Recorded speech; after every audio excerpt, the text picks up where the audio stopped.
Good afternoon, everyone. Andy Jacob here with the DotCom Magazine Entrepreneur Spotlight Series.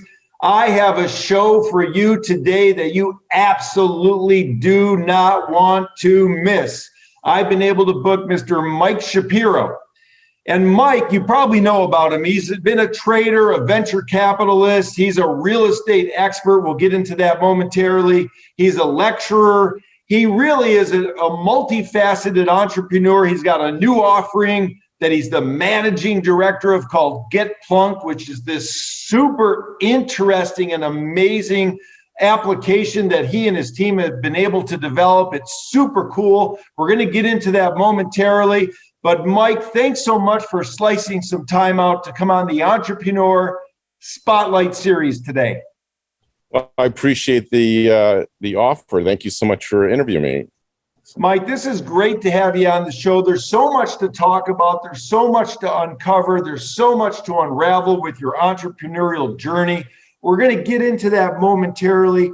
But for those people maybe who have not heard of you before, maybe you could just share a little bit about your background before we get into it. Okay, well, first of all, the name of the company is Plunk, even though on the to get it on the website, it's called Plunk, but the actual name of the company is Plunk. So sorry to correct you, but I have been a serial entrepreneur my entire life. I've been lucky enough to be able to do that, and I started out my career as a stock options trader on the exchange floor. So that's where I began this journey. So I was a trader for about 10 years at the Chicago exchanges, ending up at the Chicago Board of Options Exchange, and became a specialist in options. Specifically, I was in the Merck pit, if everyone's heard of Merck Pharmaceuticals. So that's a long time ago. And it was a younger man's sport, let's put it that way, back in the day. So back in my day, we were actually on trading cards, if you can imagine. It was not electronic, and we were writing our trades on trading cards, and we would actually literally call the New York Stock Exchange floor and the specialists to put in our stock orders. So it was another time. Another era. That's awesome. That's awesome. So that's where it all started back in the day. You look much younger than what you're telling us your background and experience is telling us about. And again, the name of the company is Plunk, but the application itself is Plunk, and we want to talk about that. So after your trading expertise sort of moved you into a different direction after you were done, there were some other things that you did that were very, very powerful, very strong. I know that you went into the real estate field and dominated there. So before we talk about Plunk, tell us a little bit about your real estate background and expertise. It's very fascinating. So I ended up moving to Newport Beach. My wife and I were living in Arizona most of the time. And I think that sometimes events happen in your life and it changes your life. And so in our situation, my wife was diagnosed with breast cancer in 2002, and we had a second home here in Newport Beach. And I think it changes what you think about what you're doing and not doing. And so we moved here. Fortunately, our next door neighbor was her oncologist that ended up saving her life. So I don't know if you believe in those things, meant to be. But so we moved to Newport. Not that it's a nice place to live, don't get me wrong, but I think it was a feeling of her being safe. And, we lived next to her doctor. And so we moved in. I think we sort of realigned our life at that moment in time. I think that when you face mortality issues very early in your life, especially with my best friend, my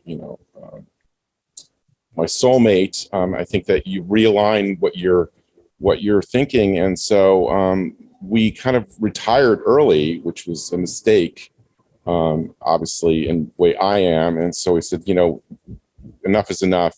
Let's really enjoy our lives. So within a year and a half or so, I went absolutely out of my mind, and I started a venture capital firm, was looking for investments so that I could get active again, because I just wasn't feeling very good about doing nothing. And so I formed a venture capital firm, and I was approached by various deals. And one of the deals, now mind you, this was in 2007, and one of the deals was a real estate company in Newport Beach that was facing issues. It was, obviously the writing was on the wall in '07. There were some issues associated with, was approached by a friend of mine in Arizona to ask me to invest in his company because he, in Arizona and Las Vegas, I think it was ground central for the disaster that occurred with the real estate business back in those days. And so he asked me for an investment. I looked into opening an office in Newport because he wanted the seasonality in Arizona. And also he said the writing was on the wall. He felt more comfortable in this area, in this trade area. I subsequently called my real estate agent here and said, what do you think? And she said, well, the company that she was working with called Home Real Estate Group was having issues. And, maybe I could figure out a way to either merge the two of them or do something. So anyway, long story longer, I ended up making an investment, and it was one of those investments where I really wasn't particularly productive. So I was showing up at my investment on a daily basis. I'm not necessarily sure they were very happy about that up front, but then I learned the business and I had a lot of runway. I think timing is a lot to do with success. And I had a lot of runway because obviously I closed on this in March of '08. We know the bottom of the market was September of '08 when Lehman failed. That's my opinion, of course, when I think the bottom of the market was. So I learned the business, the real estate business, and I noticed that in real estate, in this specific trade area, people were looking at the real estate ads as almost appraising the value of their own net worth. They were looking at real estate ads almost like they were looking at the stock pages.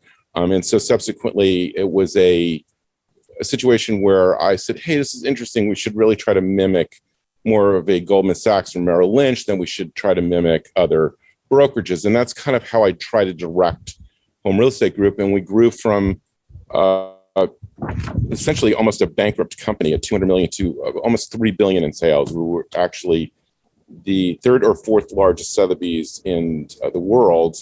And I ended up merging the company and selling, for lack of a better description, the company to Pacific Sotheby's in San Diego. And now it is the second largest Sotheby's in the world, and it has almost 8 billion in sales. So I'm very proud of that. And I'm still associated with the company.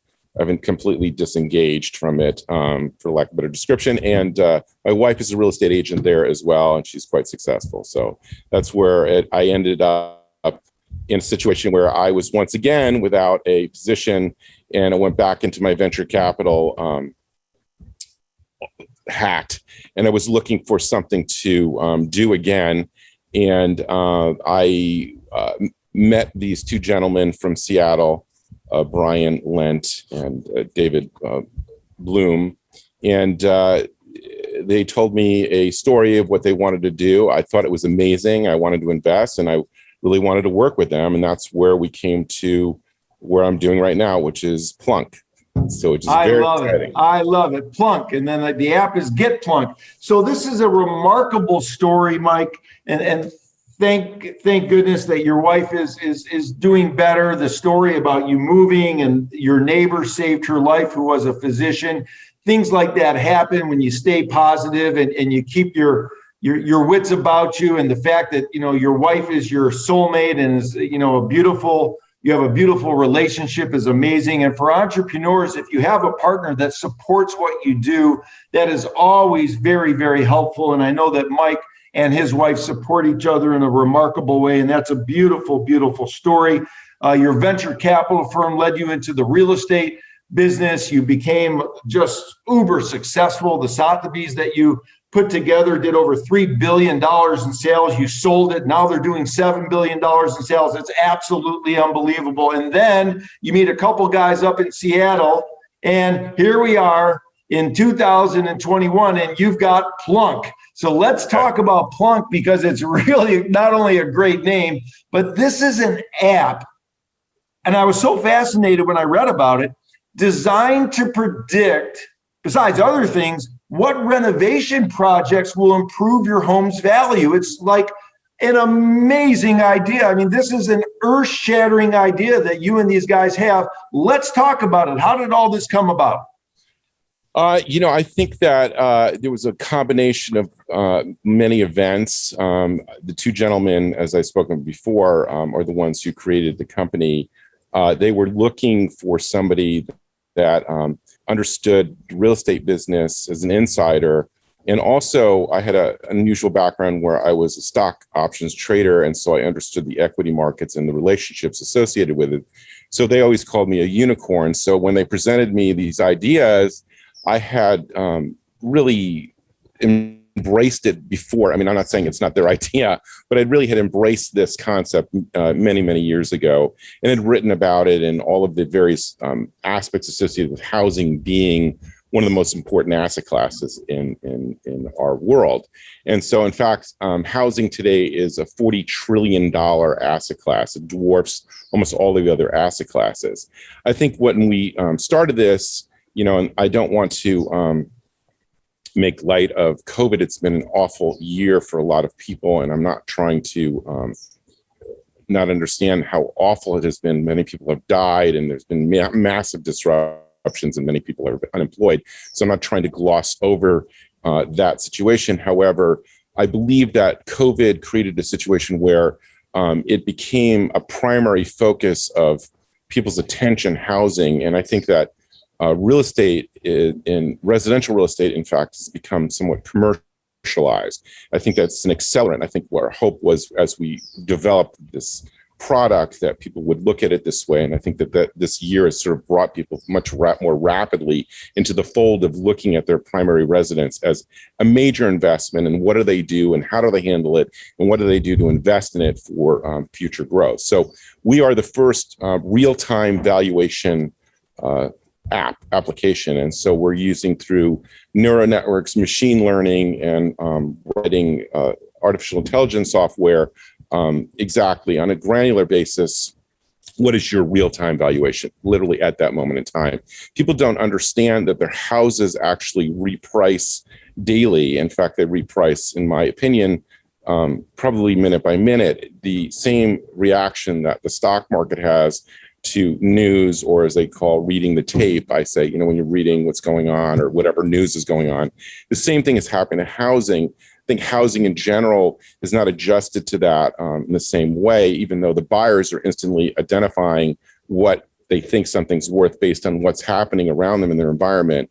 But sellers tend not to do that. And it's usually a valuation is really based on, in my opinion, outliers. So, what's the high comp and what's low comp. So what we're trying to do is create, and we're doing it now, real-time valuation. Secondarily, we're giving you a thing called Plunk value, which is unusual.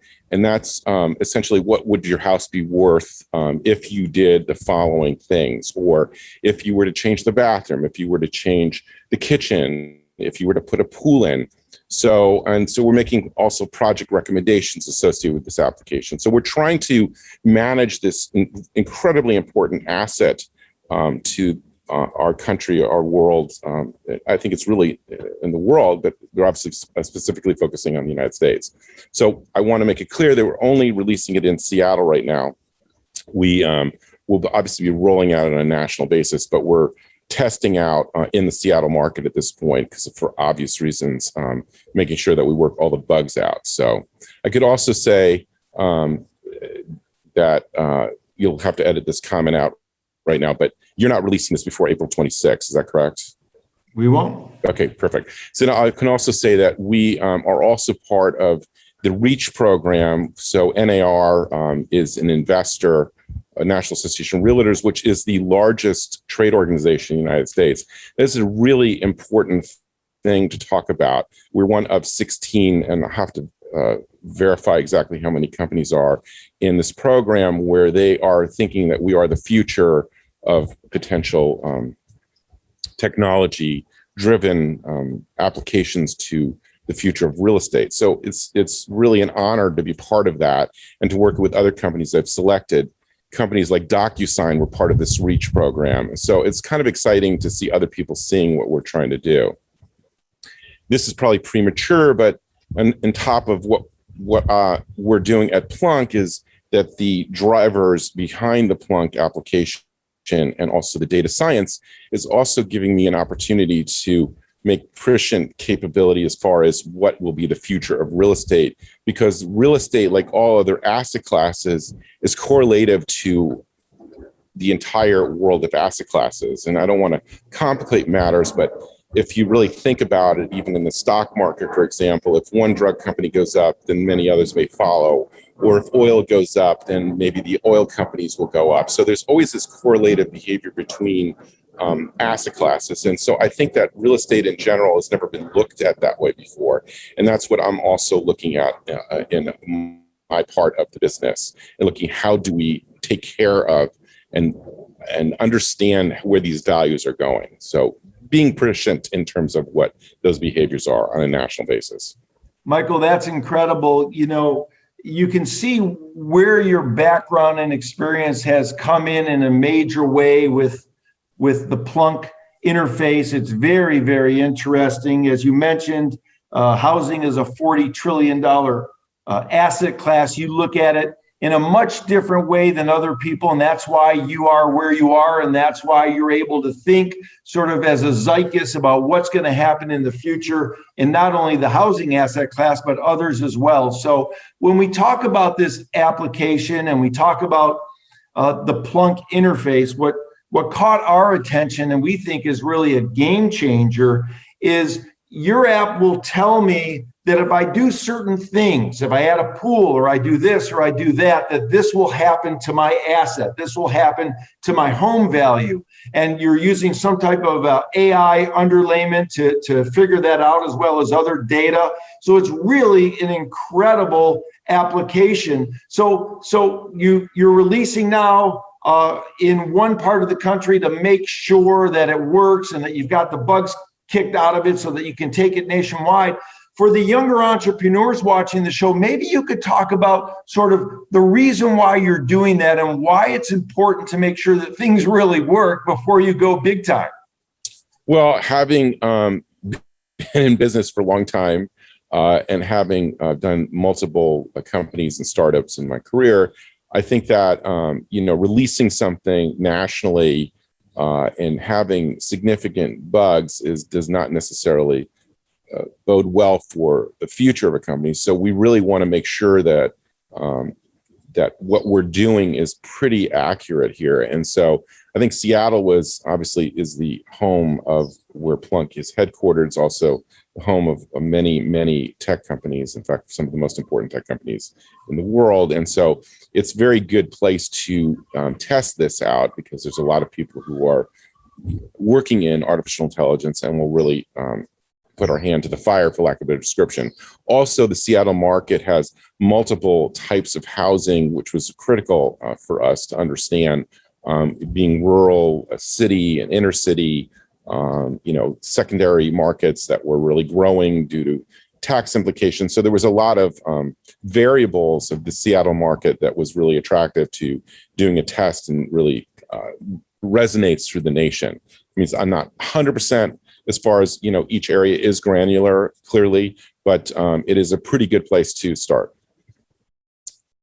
So I love it. I love it so much, Michael. This is really great. And something that caught, my eye and our team's eye was, let's say I'm a homeowner, and let's say I've got $20,000 to spend in my budget. We can pick a number. It could be 10,000. It could be 100,000. But let's just use $20,000. By using your app, it would appear to us that we're able to sort of figure out what the best bang for the buck is to improve my home. Is that sort of one of the ideas behind Plunk? Yes, absolutely.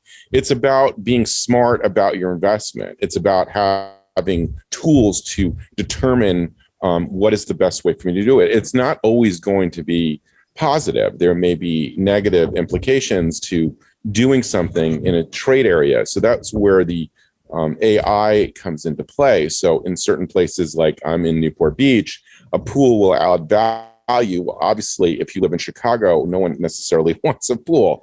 So, I think that there's different things that are driven by different applications or different investments. So the idea is that your home is a primary investment for your future, for what you believe your net worth is, for many, many things. It is potentially the cornerstone of your entire financial portfolio. And so there are very few tools, if any, are giving you behavioral patterns of what should you do and how do you protect that and how do you grow that. So grow your major asset. So I think that's where we're in a space that nobody really is looking at in the same level of granular behavior associated with different parts of the country. Mike, that's amazing. And, we only have been able to get you for a certain amount of time today. I know that, I wanted to book you for a lot longer, but I know you're very busy with your new Plunk business and all the other ventures that you're involved with. But I wanted to take our conversation, since I have you on the show, and move it toward entrepreneurship. I know that you've done some lecturing. I know that you've mentored a lot of people, and it's wonderful what you've been able to accomplish and the type of information and background and experience that you've been able to impart on others. So while I have you on the show, I wanted to sort of have you talk to the entrepreneurs watching the show, because many entrepreneurs reach out to me and they say, Andy, what's the best way to deal with challenges? What's the best way to deal with problems? I'm hitting a pothole in the road. What's the best way for me to sort of mentally get my arms around what it takes to be an entrepreneur? And I know you've lectured on this. I know you're an expert on this. So maybe you could talk to the younger entrepreneurs watching the show and let them know what it takes to be a great entrepreneur, to get around those potholes, to approach the challenges in a powerful way, and to have that type of attitude necessary to wake up in the morning and get at it. Well, this is an interesting thought. And in fact, I am part of the Forbes organization, and I'm actually writing a book on this very thought process. And I'm also launching a podcast of my own through Forbes Radio regarding, what makes entrepreneurs tick. And I call it read the tape. So I believe really that everyone, and I don't mean to sound corny, but everyone has some inner genius. Everyone has something about them that is special, like a fingerprint. And I really think that it's about self-discovery of what is it that you do really, really well. What is that? It's what you're made of. And then pursuing that in an entrepreneurial spirit, being on your own, is really the best advice I can give. I was fortunate in a situation, and I mean to bring family into this, but I was fortunate to be raised by a father who was in a really bad situation as a child, and it was all conditional love, and it was very a lot of poverty, and it was not a great situation. So my father raised me in a peculiar way where he celebrated my losses, and so I have a leg up in some ways that I don't fear losing, or I don't fear failure. And some people fear failure, some people fear success. So I have been in a unique situation, which I'm trying to share, is laughing at your failures. So something you learn as a trader that I think is really applied across all businesses is that, and I think even you said it earlier, when we were offline, that you can only be right 51% of the time. That 1% is a very good living, and you're going to be wrong 49% of the time. And I think that when you learn how to be wrong or how to fail, you become successful. And it's about the pivot. You just don't just stand there if your business is not working or if things are not working for you. You move, you change things, you adjust. So I think it's learning that, and that self-discovery and feeling confident about moving forward is really part of the entrepreneurial spirit. Also, I think that people fail to understand that communications, everyone is selling something. I mean, if you're engaged in business, you're selling something. And if you understand what's your best communication skill, that is sometimes the best way to do it. I mean, in my situation, I'm very verbal. And so I understand that maybe perhaps at the end of anybody watching this thing, maybe I'm not verbal enough. But anyway, I think that if you were to look at that, that's important to develop that. So if you're good in written communications, utilize that. If you're good in communications, being verbal, or whatever it is that you do well, sometimes it's physical communications that are important. So, and also read, I can't stress this enough, read the room, read the tape, read what's around you, read the environment. You have to adjust. You can't just rush in. You have to adjust to what is it that you're trying to accomplish. And one of the things also I'd like to talk about, I'm sorry to give you this constant stream of consciousness, excuse me, but the narrative is very, very important about what you're doing. And you need to explain what you're doing rapidly, succinctly, and clearly so that your entire audience understands exactly what you're doing. And I think that's important. Some of the greatest entrepreneurs of our time, which is ironic, were made fun of when they started out, okay? But ultimately they became the ones that we admired the most, you know? And so one of the great examples of somebody who understands and pushes forward about their narrative is an Elon Musk. And I think he's a genius. He gets himself into trouble quite a bit because he consistently creates this narrative. But look at what he's been able to accomplish by explaining what he's doing, delivering the goods, and explaining the narrative and what is he trying to accomplish. And of course, what his valuations are in the companies that he's worked at. I love it. I love it, Mike. Now, you mentioned laugh at your failures. So for the younger entrepreneurs watching the show, Mike, is that something that was innate to you? Is that something that you learned from your father as a young man, or was that something that you developed later in life? And asking the question a different way, for those people that are having a tough time laughing at their failures, what can you tell them to help them get through this sort of pain point where they're at right now? Well, I think that humor is an important part of being successful. I don't mean that you need to do stand-up, but I mean that you should be able to laugh at what's happening around you.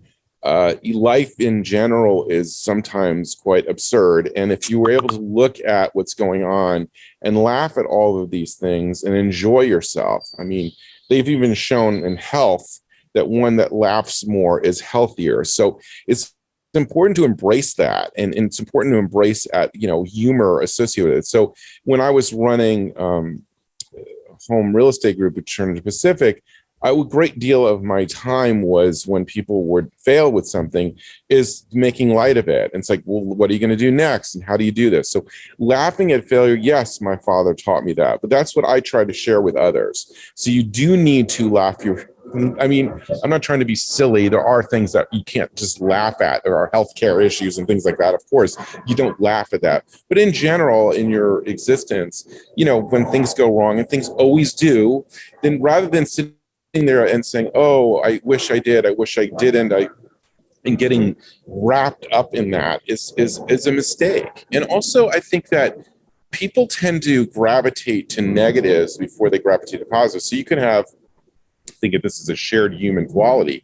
You can have 99 positive reviews, like you're doing this great job, you're doing great, and all of a sudden one person says something negative, and then suddenly you've defined yourself with that negative comment.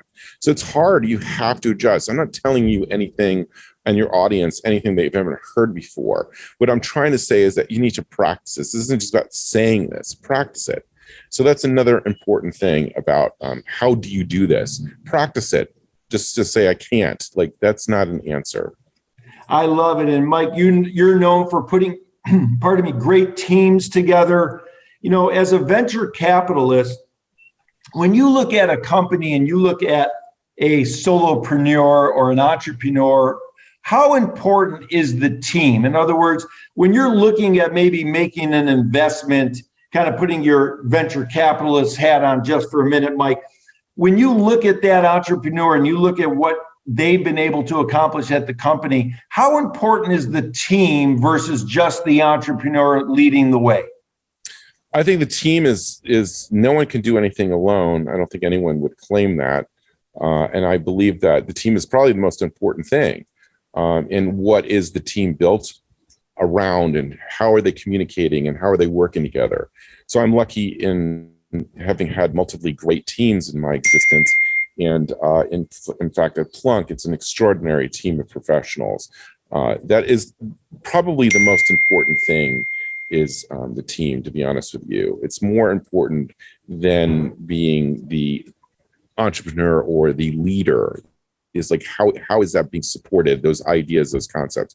Or is the team able to stop certain things, or able to communicate effectively? So it's important. I don't think there's any one way. I don't want to come off and saying, this is the way to do it. I mean, my specific career choices have been very relationship-oriented, team building.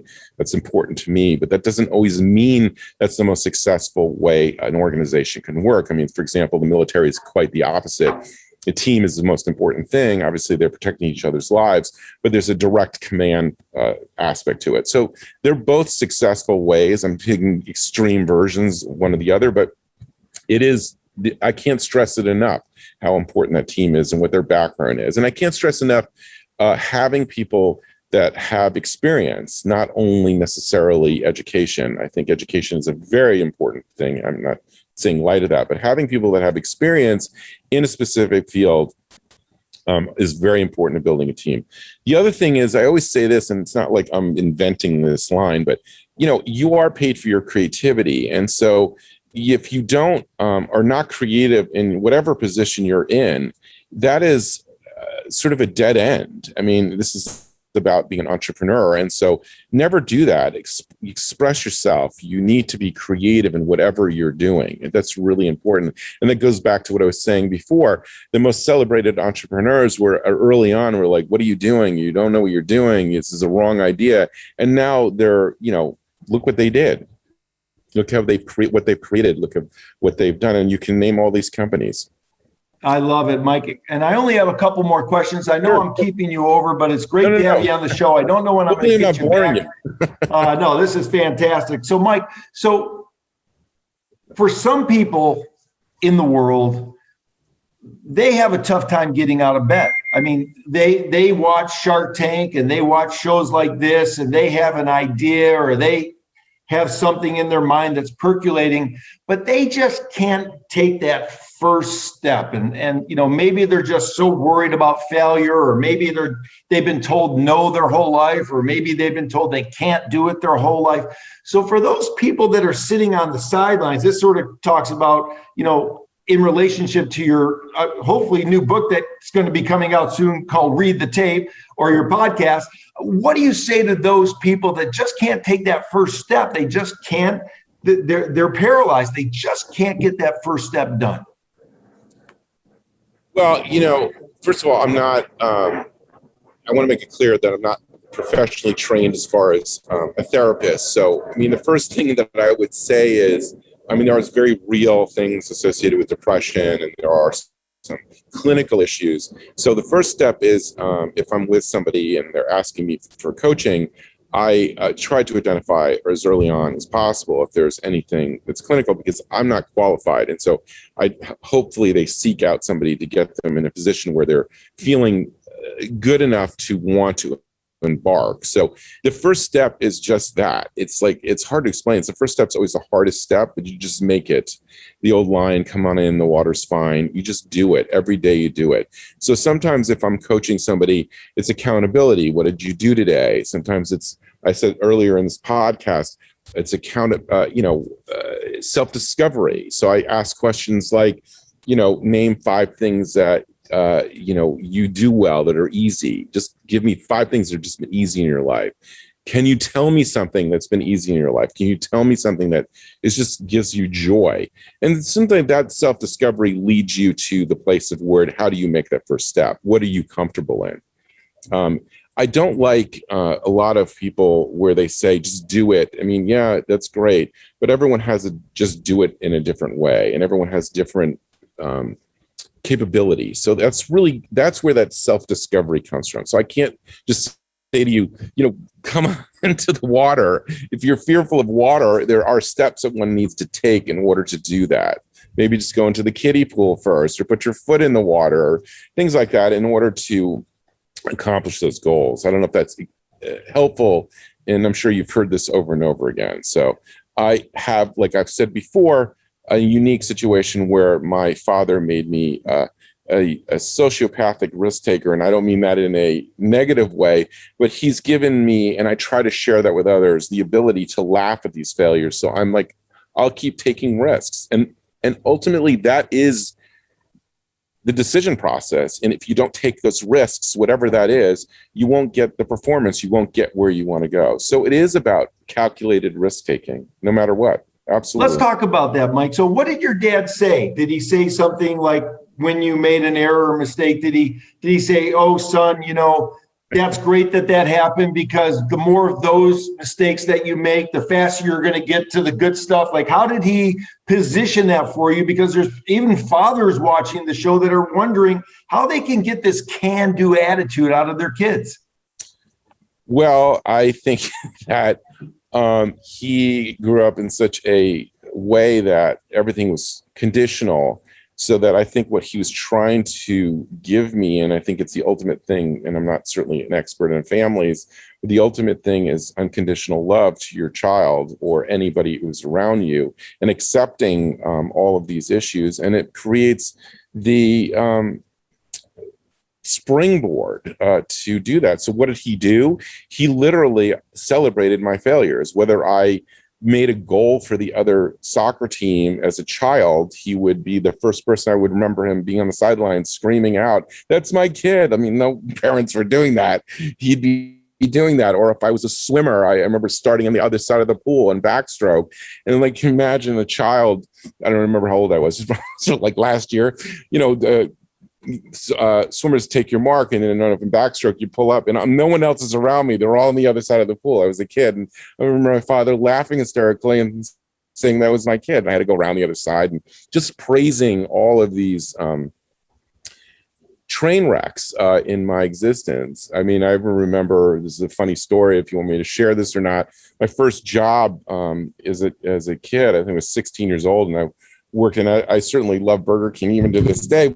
My first job as a Burger King, I was on the Whopper line, and I remember, 2 pickles, whatever it was, doing all this stuff. And I remember, in order for you to get a burger as part of your pay, okay, you had to work 4 hours, and I thought that was incredibly unfair. I mean, I'm 16 years old, mind you, and in Westport, Connecticut. And I said, well, don't you think it's fair that I can get a burger, whatever? It was after school, like 2 hours of work.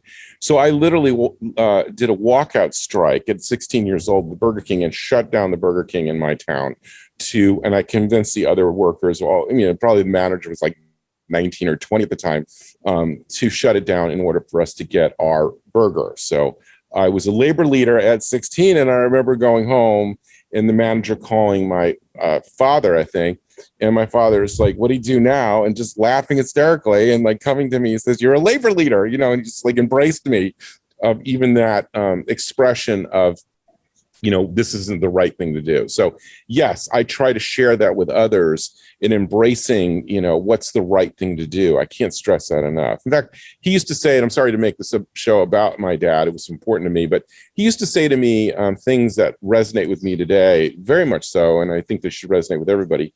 There is no gray, okay? There's a right decision and the wrong decision. Make the right decision. I'll never forget that. So that was my upbringing. He died very young in my life. He died at 55 years old, believe it or not. Excuse me, I was 25, and I think much formative still years to have him. And, and I've had to learn on my own from that point on, because I had that sort of safety net that he had given me. Like, I could, no matter what, if I were to fail, there was somebody there pushing me. And so I've had to do a lot of this on my own, but I had that beginning. And so I try to do that for others. If people talk about their failures, like, springboard from it, like, look at it, laugh at it, enjoy it, and figure it out from there. Yeah, there are no give me's, okay, but that's kind of my thought process. I love it, Mike. So, there's the old story about you plant a tree and you plant it in the ground and you plant it straight up and down, you water it so that tree becomes a wonderful tree that's not crooked, that's not going to fall over, that goes straight, and it keeps on flowering up. And that sounds to me like the type of relationship you have with your dad. And he planted a straight tree, and he's done. And what you're talking about is truly remarkable, and it's really something that entrepreneurs can learn from. There's no gray. There's right. There's the right way. There's the wrong way. There's the way you want to do it, though. There's the way you don't want to do it, and there's no gray in the middle. So always do it the right way. Be great. Just be great. Do everything great. Absolutely. And it was like, the critical piece of the puzzle when we launched Plunk, I think it was July 19. It wasn't too far before COVID started. So as a new business, it's difficult to manage something like that were to happen to you when you have, 10 people working for you. And so the fact that the team came together, the fact that the entire leadership of the organization and the people that were working there all came together is remarkable teamwork and to get to this point through COVID and to create this product. So I'm really proud of that. I'm really proud of the people that I work with and work at the company and what they've been able to accomplish through this very, very difficult time in remote work and also getting to this point. So it is imperative that making those decisions, like the right decision, and that is in a large part, not only me who was doing that, but the people that were I'm partners with at this point, we're making what's the right thing to do, and look where we are today versus what may be, what was the quicker way to do it, or what was the less expensive way to do it, or whatever it was like, what's the right decision? What's the right decision for our employees? What's the right decision of the way the product should be done? What's the right decision? Always driven by that basic statement is very important. I can't stress that enough. So I love it. That's a defining message. I love it. I love it so much, Mike. That's a defining message in your life, and it's worked and served you very well. I have one last question. I know I've kept you over, but here's my final question to you. We've been so fortunate to be able to speak to so many higher profile CEOs and founders at the .com magazine Entrepreneur Spotlight Series. And I decided not too long ago to finish the interviews with the same question for all of our entrepreneurs, because it's very interesting to hear the answer. And the question is, what is your why? What gets you up in the morning? What gets you going? What is Mike Shapiro's why? Ridiculous, but I love working with people. I love creating things. I love seeing people succeed. I get a lot of great feelings of seeing what happens when people reach their goals, not only mine, but others. So that's the why. I mean, when I was in a fortunate position where I had essentially retired because of a medical issue that my wife had, and was in a fortunate position to be able to do that early in my life, I recognized at that point in my early 40s that wasn't what was defining me and why. In fact, it was the worst thing I could possibly have done was do nothing and just please myself with, every day is a Sunday. Many people like, I'm not saying that's not a good thing. Many people like doing that, I guess. But for me, it was about creating things and working with others and seeing those people reach their goals. There's nothing I get more pleasure out of than and this has happened to me many times when people say to me, Mike, you changed my life. And I love that. Hopefully the better. But yes, it gives me great feelings. And so perhaps that's the why, is because, because my wife was sick, we couldn't have children. And so, maybe that's the reason I get up, because I like helping others. In fact, I love helping young people get to their goals. It's really such a pleasure for me. And I was privileged to do that in the real estate business because there's so many young people entering, and I always would work with them and coach them. And even today, seeing young people and where are they going and what do they want to do and how do they want to reach their goals in their life. Yes, that is the why. I love it. I just absolutely love seeing that success and whatever that is. And I know that was always so money oriented in regard to a lot of these podcasts or, technically money is the scorekeeping, so to speak, but that's not always what drives people. So I'm as much enjoy someone who has artistic success, or there are many different other type of success that have nothing to do with money. So I don't want to make light of that. And if that's what your pursuit is, and that's what you want to do, and you want to be an entrepreneur in that, that's great. We need more of that, frankly. And it's not just the art of making money.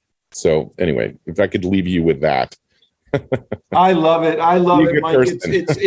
It's creative. It's your creative and artist side coming out through a business avenue that provides you the opportunity to help others. And there's no better why in the world than to help other people. And congratulations on that, Mike. That's really, really beautiful.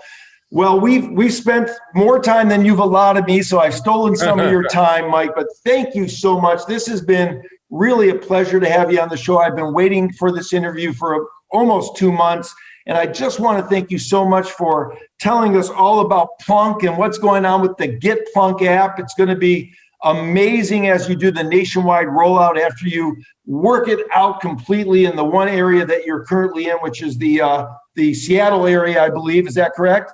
Yes, right now is Seattle only, and then we will be doing a national rollout as time goes on. Yes, so we're working out all the bugs. So this is super cool. I can't wait to get on the app because I need to know where the best place to make home improvements is for my asset as part of this large $40 trillion asset class that I learned from you today. Mike, you've been a true delight, and thank you so much for coming on the show today. Well, thank you so much. I really appreciate your time as well. So.